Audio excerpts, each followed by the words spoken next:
Thanks for joining us on the program today. I'm Amarachi Ubani. Here's what's coming up within the half hour. U.S. Special Envoy to meet Ukrainian officials for talks in Miami.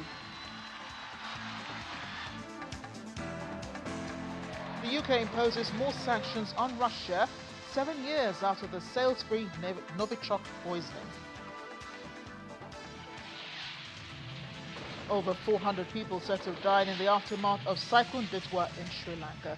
Let's begin the world today. Thanks again for joining us. And we begin with updates from the peace talks between the U.S. Special Envoy Steve Witkoff and Russia and Ukraine. Witkoff already planning a meeting with Ukraine's National Security Council, Rustem Umerov, for talks in Miami next week. Witkoff was just in Russia holding talks with President Vladimir Putin in negotiations which Ukraine says produced no compromise to ending the current war between them. He did say at a press conference later he believed the Russian president wanted to end the war, as this was the impression he gave. Ukraine, however, accuses Putin of wasting the world's time and urging the U.S. not to wait for promises from Russia. U.S. President Donald Trump says the talks were reasonably good, but it was too soon to say what happens, as, in his words, it does take two to tango. Well, the U.S. president does seem to take sides in this war, saying to reporters on Wednesday the Ukrainian president should have settled when he told him to. The president was commenting on the talks by Witkoff with the Russian president before reporters at the White House. He reminded reporters of the meeting he had with the Ukrainian president at the White House, which blew up in front of U.S. media as he and Zelensky were caught in a war of words. On Ukraine, Steve Witkoff and Jared Kushner were there last night with Vladimir Putin. Can you give us an update about those talks? It sounds from what the Kremlin is saying that they're not going to compromise. Can you tell us what you've... I don't know what the Kremlin's doing. I can tell you that they had a reasonably good meeting with President Putin. We're going to find out. It's a war that should have never been started. It's a war, if I were president, we had a rigged election. If I were president, that war would have never happened. It's a terrible thing. But I thought they had a very good meeting yesterday with President Putin. We'll see what happens. It's, you know, when I was in this office and I talked about no cards, I said, you have no cards. That was the time to settle. I thought that would have been a much better time to settle. But they, in their wisdom, decided not to do that. They have a lot of things against them right now. But you have President Putin had a very good meeting yesterday with Jared Kushner and with Steve Witkoff. What comes out of that meeting, I can't tell you, because it does take two to tango. You know, Ukraine, I think we have something pretty well worked out with them. They're very satisfied, considering. But the sad part is, if I were president, no war would have ever happened. They would have had 100% of their territory. Nothing would have happened. It's a very sad situation. So think of this. Last month, 27,000 soldiers. 27. That's like... You take a stadium, a football stadium, not an arena, and you cut it in half. 27,000 people died, young, mostly young soldiers, died last month, in 1 month. And that's the only reason I'm involved. You know, we're not spending any money in the war. We're selling to NATO. We're not being ripped off like we were under Biden. Biden was handing everybody everything we had, giving them all the missiles, everything they wanted, free, no charge, or just, he had no idea what he was doing. They're paying top dollar, full price for everything. Goes to NATO, and then NATO distributes it. NATO pays us. So we're not, it's not money. We would all, I think I can speak for everyone behind here. The politicians I know and the auto manufacturers are good people. They don't want to see 27,000 people die for no reason whatsoever. And that's the only reason I'm trying to help. Yeah, please. U.S. President Donald Trump, a new report on the death of Dawn Sturgis, one of the victims of the Novichok poisoning in Salisbury back in March 2022, shows the Russian President Vladimir Putin was morally responsible for the 44-year-old's death alongside everyone else involved in the assassination attempt on Russian double agent Sergei Skripal, despite Moscow's denial. Sturgis, a mother of 3, died after spraying herself with a fatal dose of Novichok left in a discarded perfume bottle. Her family says we can finally put her to peace. The report says the attack may have been avoided if Skripal had given a new had been given a new identity, but as it was reasonable to assess at the time that he was not at high risk of assassination. In the meantime, the UK government has announced further sanctions on Russia and summoned its ambassador. Former Russian spy Sergei Skripal and his daughter Yulia survived the incident in March, and their current whereabouts remain unknown. An extensive and painstaking process, the inquiry has published its report. The inquiry has found that those who were involved in the assassination attempt against Sergei Skripal were morally responsible for Dawn's death, and that deploying a highly toxic nerve agent in a busy city was an astonishingly reckless act. The Chair concludes that the operation must have been signed off at the highest level of the Russian state, including President Putin. Now, in respect to the emergency services treatment of Dawn, the inquiry found that she received entirely appropriate medical care, but that tragically her condition was unsurvivable. In terms of preventability, the Chair has concluded that the government's public health advice following the attack on the Skripals was reasonable. He also found that although there were failings in the management of Sergei Skripal, the risk of assassination by Russian personnel was reasonably assessed, and based on that assessment, he did not need a new identity. The Director General of MI5 recently highlighted Russian state actors turning to proxies for their dirty work, recruiting disposable individuals on social media platforms, instructing them via encrypted apps, and then offering payment in cryptocurrencies. UK law enforcement has secured convictions in several significant cases just this year.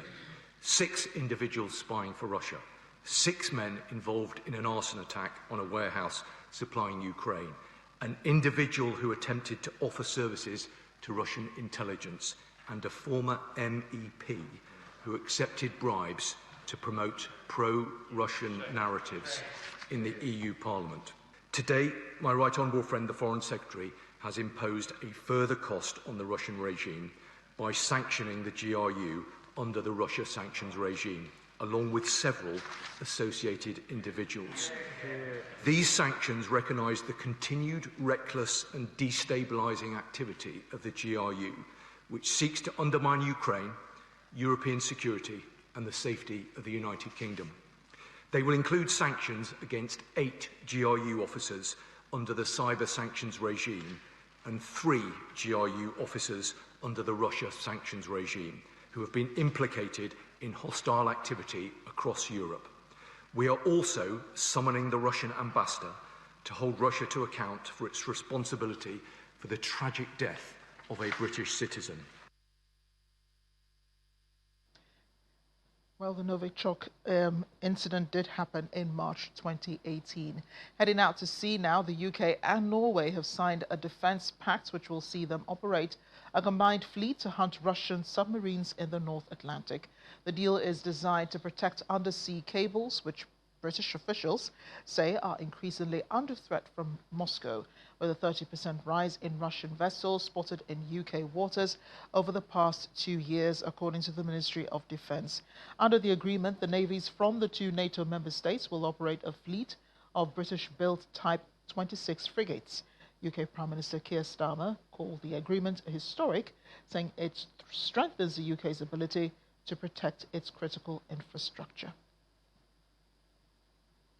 Ambassador Extraordinaire and Plenipotentiary of the Russian Federation, Andrei Podilchev, says his country stands on the side of Nigeria and Africa in the fight against terrorism in the country, as he encourages Nigeria to work with the Sahel states and all countries in West Africa in the campaign.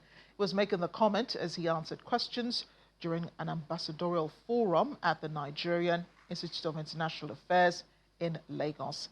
Ambassador Podilchev defended Russian presence in the Sahel states by highlighting this was an honor of an invitation by the governments of the countries and that Russia had made various efforts towards improving security on the continent.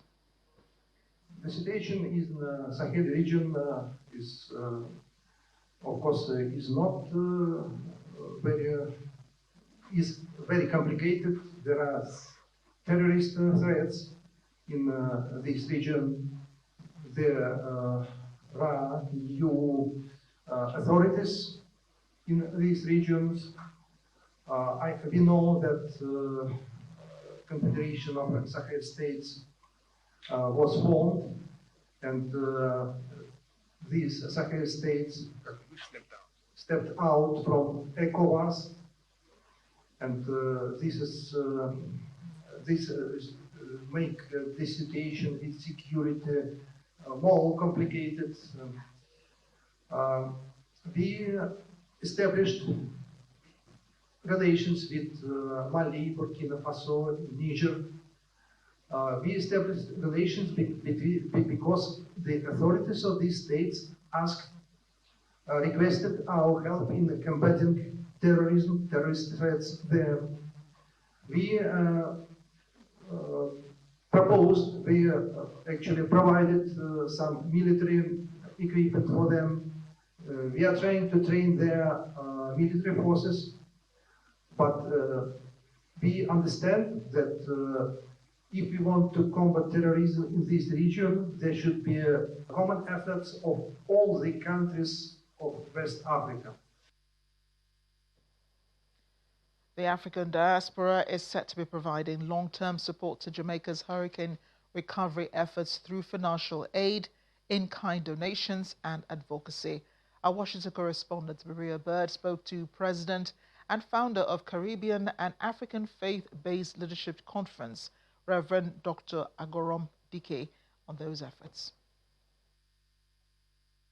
Dr. DK, thank you so much for joining us, as we know that you are the president and founder of the Caribbean and African Faith-Based Organizations, and also have served for 11 years as the White House Cabinet's Faith-Based Entity Liaison Coordinator. So you have definitely been covering it. And we are in some times where a tragedy has occurred. In one of your home countries, we know you are both Jamaican and Nigerian, so this is very near and dear to your heart. And I know you have worked with disaster previously.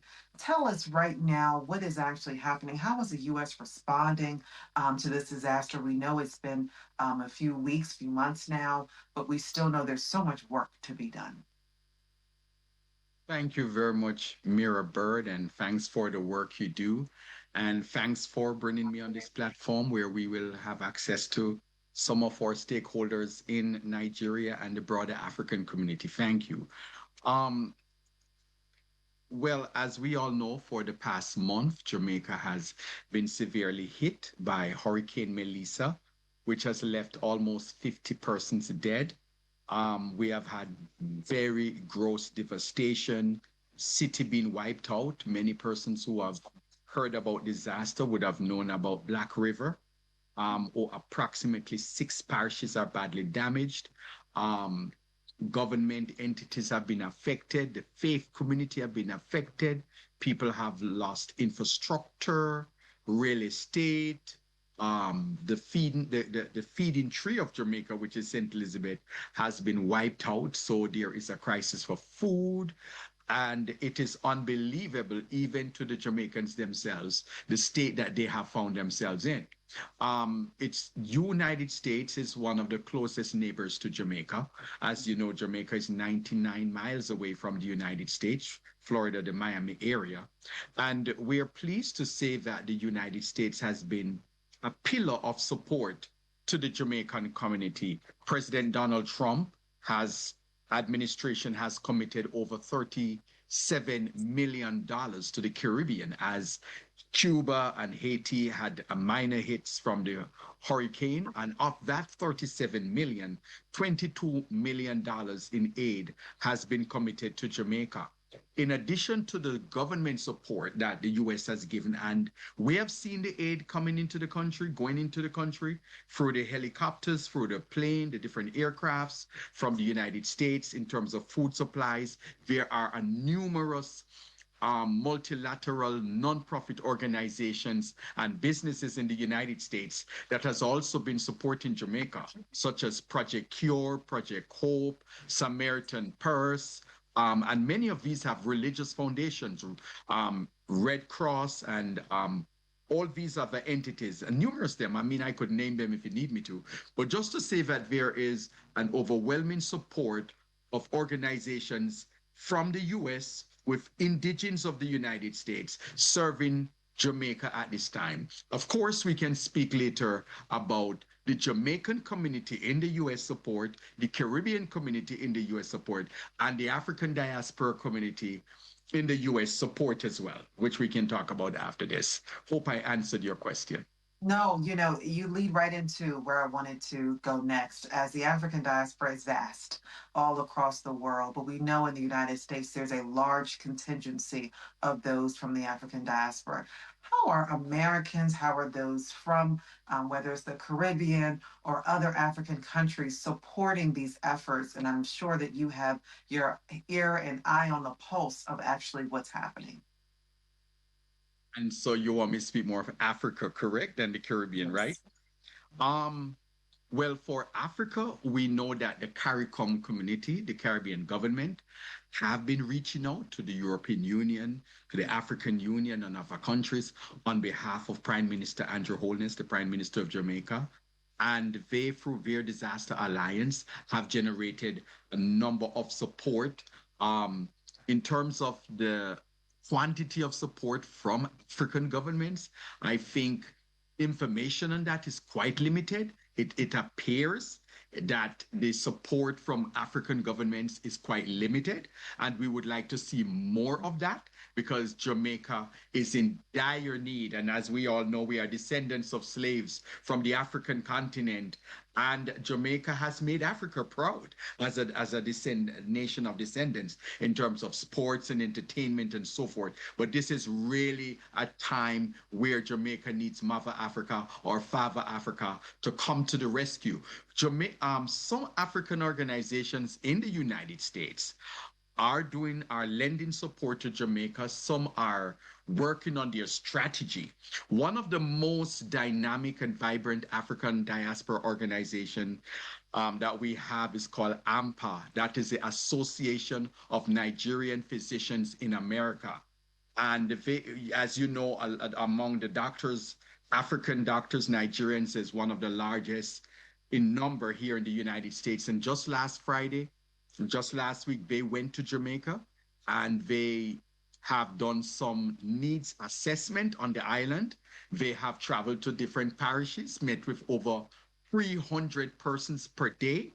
And from their assessment, I just had conversations over the past few days with Dr. Felicia Basi Kamune. She is the vice president of that organization for the DMV chapter. And she's also worked with us as a faith community. She's also CEO of Milestone Medical Outreach. And she was able to tell me that there is a strategy for AMPA, the Association of Nigerian Physicians in America.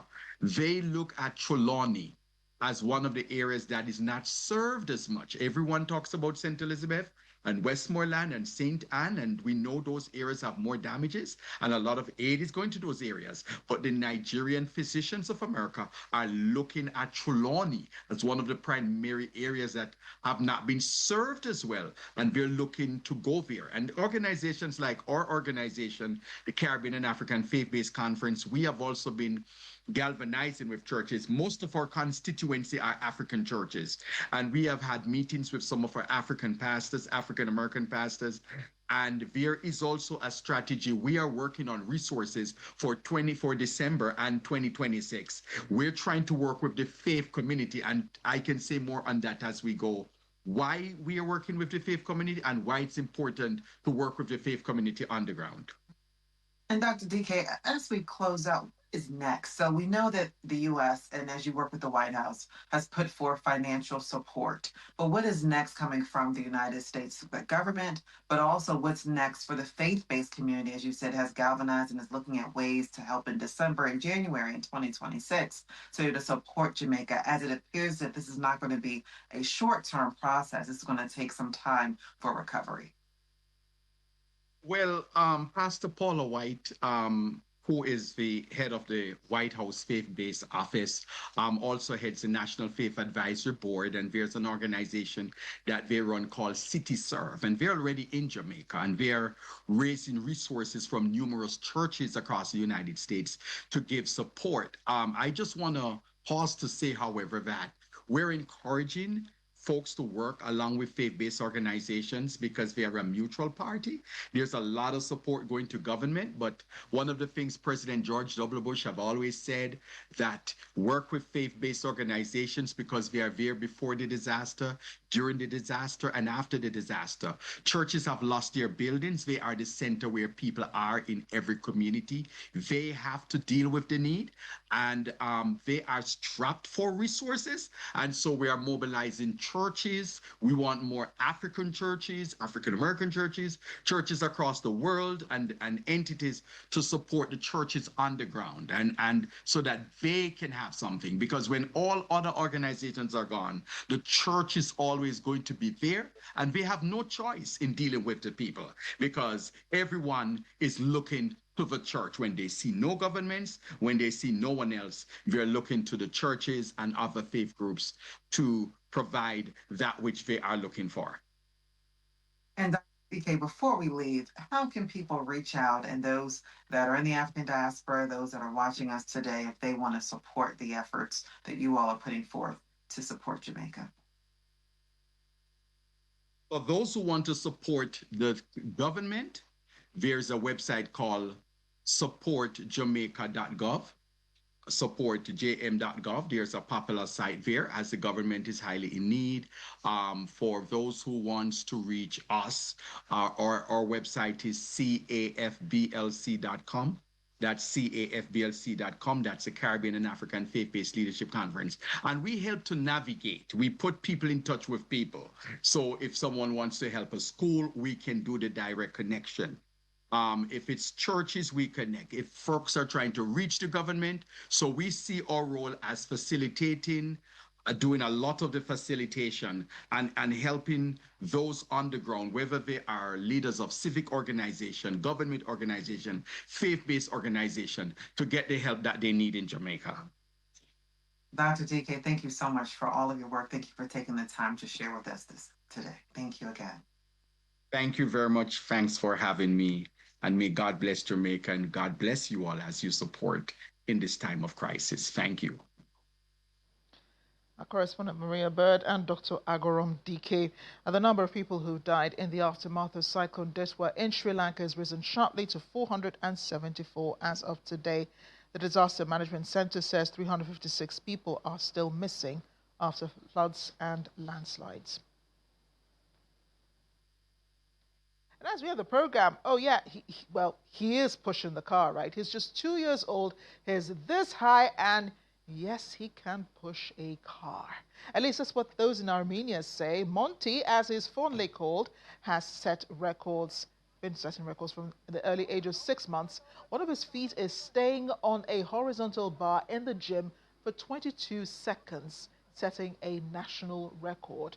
Just Wednesday, his folks recorded him pushing this car and working out on the treadmill and lifting dumbbells and kettlebells. Monty has always been strong, according to his father, probably because it is in his genes. His great-grandfather was physically strong as well. And that is the world today. Thanks for watching. I'm Amarachi Ubani.